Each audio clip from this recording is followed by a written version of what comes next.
Women, mostly middle-class white women, in the Progressive Era, fought to establish their rights and freedom in a male-dominated society. They were seen as second-class citizens or servants to their male counterparts, and women got tired of it. Women also wanted to clean up the government. Once women were allowed to own property and wages, women started to gain their independence. Women wanted to be included in politics that directly affected their lives, as well as their individual freedom. The Progressive Era planted the seed for feminism. First was the free love movement. Women wanted to promote sexual freedom, equality for women, and abolish marriage. The movement opposed the Comstock laws that prohibited any information on contraception. It wasn't successful. Then there is the temperance movement. Women wanted to prohibit alcohol because it was very harmful to society. Men would drink, then come home to beat their wives and children, and men also spent most of their money on alcohol, which left families in poverty. Women were successful in prohibiting alcohol, but it didn't stick. There was also the social purity movement, where Protestants wanted to outlaw obscenity and contraception. This movement wanted to control women's behavior, which in the end was not successful either. In the early 1900s, contraception would transform from a moral issue to more of a public health issue, which meant that contraception was actually a good thing. All of these movements set the stage for the Progressive Era for women. In the 1890s, women formed the Women's Club and the Women's Suffrage Association. Women began to clean up the government. To do that, they needed the right to vote, women would argue. Women participated in the suffrage movement and fought to gain the right to vote.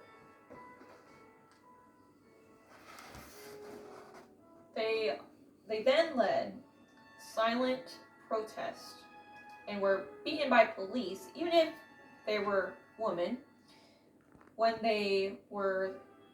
they were thrown in jail, where they went on hunger strikes to show their dedication to have equal rights to voting.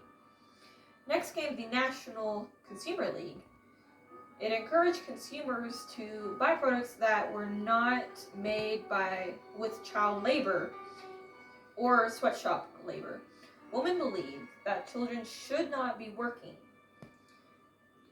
Women also saw the horrid working conditions that the sweatshops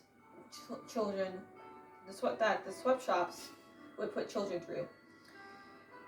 Children would lose their limbs from machinery, and women would be trapped during fires in the factories because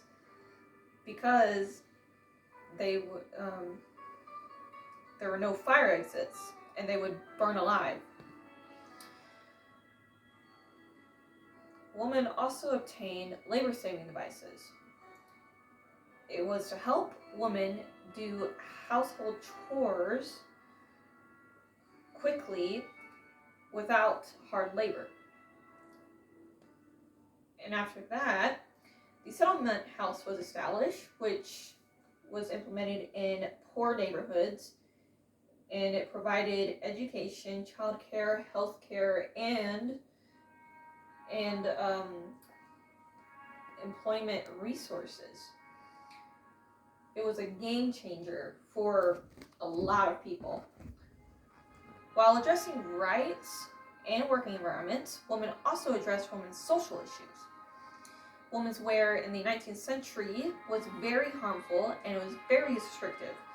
Women's wear could damage organs and even help develop diseases. To address this, women discarded corsets and made garments that helped distribute weight and bulk. A bit later, women wore bloomers that allowed them to exercise and participate in sports and outdoor activities like bicycling. This really helped women find freedom by the dress reform. Not only did women start to have convenient clothing, but they paid attention to safety. The self-defense movement sought to raise awareness about sexual harassment and violence towards women. Women also paid attention to their autonomy. Women sought birth control so they could work and enjoy intercourse freely. Because of this, they were seen as too radical. Unfortunately, there were birth control laws that prohibited women from control over their own bodies.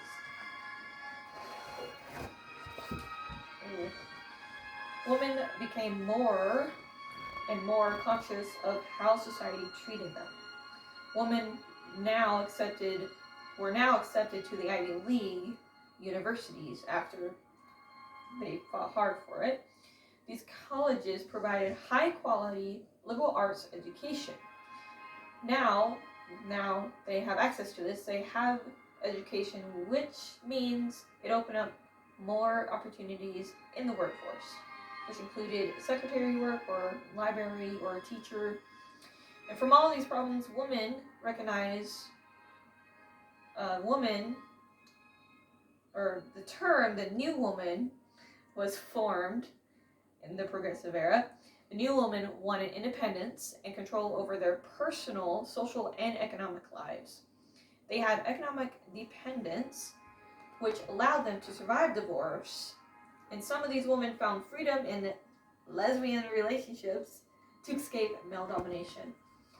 At the end of the progressive era, women could vote, the National Birth Control League was implemented, and the new woman term ended with the flappers, which is considered the first wave of feminism.